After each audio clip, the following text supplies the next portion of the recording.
Assalamu alaikum wa rahmatullahi wa barakatuh.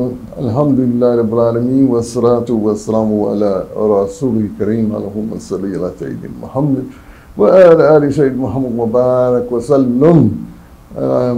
Assalamu alaikum wa rahmatullahi wa barakatuh. We're here at ITV, and of course, you know, my name is Imam Abdul Baqi, and we're talking about the beginning of the growth and development of Islam throughout the world, in part, but in Pacific, we're talking about Islam in the Americas. And so I gave you textually the book, Deeper Roots, which talks about the Caribbean Muslims and talk about Islam in the Americas and in part Islam in Europe. I'm not going to belabor that too much, but we're going to deal now with the Colombian expansion. After 1492, the Europeans, Ferdinand and Isabella, sent ships out, the Nina, the Pinta, and the Santa Maria to the so-called New World, not with the intentions of discovering a new land, but they were looking for India. They were looking for India. The Native American people are not Indians, but it shows you how ignorant they were of the whole geopolitical situation in the world. They were coming out of the Dark Ages. You know, this was a period of exploration, expansion for them. So we see Marco Polo going to the east, going to China, bringing back gunpowder. Gunpowder became a mainstay because they used it as a weapon.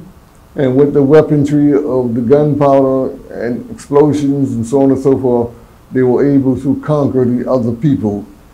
And you know, this is indeed the problem with the West today, is that, you know, they're more concerned about weaponry and weapons of destruction than they are weapons which will benefit humanity and make the quality of life for all of us.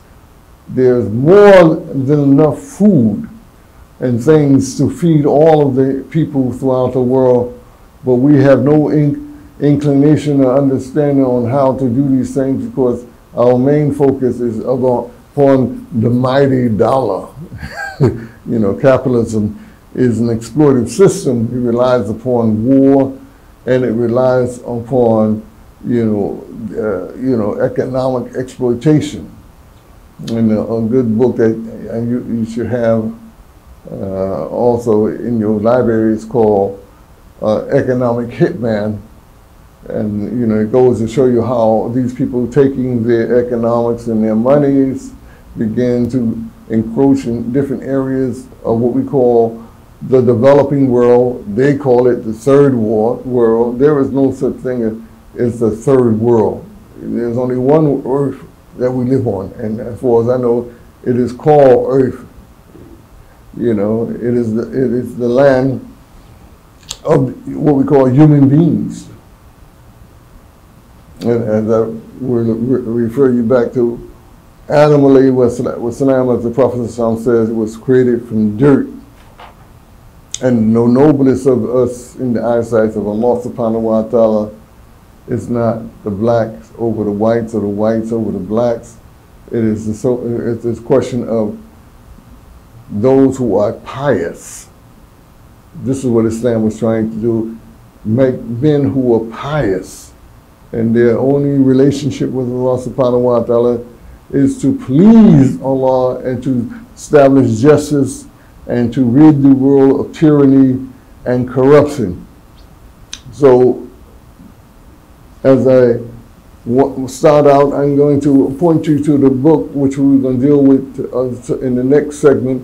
is it's called 1619, which talks about British landing in Jamestown, Virginia, with black slaves who were interned here, and this began the so-called slave trade. And for us who are African American Muslims, this began our utter debasement, disillusionment, you know, with Islam and our Christianization as such, because many of those slaves, as I said before, some say 30, I say it had to be at least, you know, half of that were Muslims, because if we look at the book, read the book Aristad, and we see that when they were talking before the U.S. Congress trying to get them to free them and so on and so forth, that when they brought a person to communicate with the people who were enslaved on the ship and who took the British ship over, they communicated them, not the British ship, the Spanish ship over, they communicated them with Arabic. He said to the people, Assalamu alaikum. And everybody said, Wa alaikum salam wa rahmatullahi barakatuhu. You know, figuring he might be a Muslim, you know, who would clarify their stories. This is mentioned in the book, but it's not mentioned or commentated on in the movie. And I just wanted to throw that out there. So we see that Dr. Abdullah Hakeem Quick, alhamdulillah, he points out how you had many situations prior to that. You had the incident in which, you know, Kas, who left the Andalus and went out west, not west, out east, and came in contact with people who he deemed were Muslims, but also some of them were Native American, and you won't find me using that word Indian, because they're not Indians. They're Sioux, Cheyenne, Cherokee, the Rapapa, Mohegan, or whatever the case may be, but they were not considered Indians. It's the Europeans who gave them the name Indian, because in their lack of intelligence about this area, they, you know, depict the picture people as such. But we will call them Native Americans. So we see that in America you had the Aztecs, the Incas, the Mesopotamians. You had in Mexico, you had the Olmec civilization.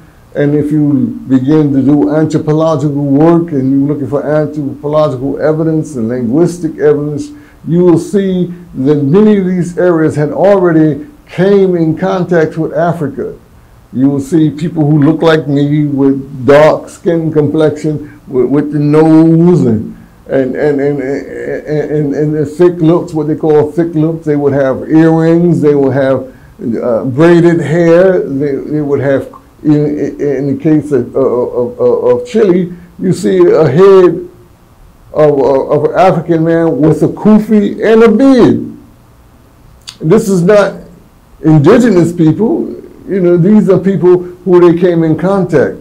So we see that in the year 1324, we see Mansa Musa leaving from the kingdom of Mali as the head, making the famous pilgrimage to the Middle East to go make Hajj, that he came in contact with peoples, and he was so wealthy that he caused a worldwide depression by giving gold out. They said that he was the richest man in the world. He would be having today the equivalent of $500 billion in wealth, which he just gave away as sadaqah, as charity to the people that he met on the way.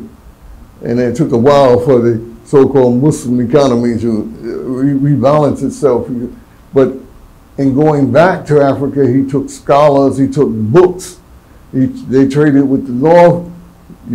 They got salt, they got gold, they got ivory, they got other materials and exchange. The Muslims in West Africa mostly were concerned about the purchasing of books and materials.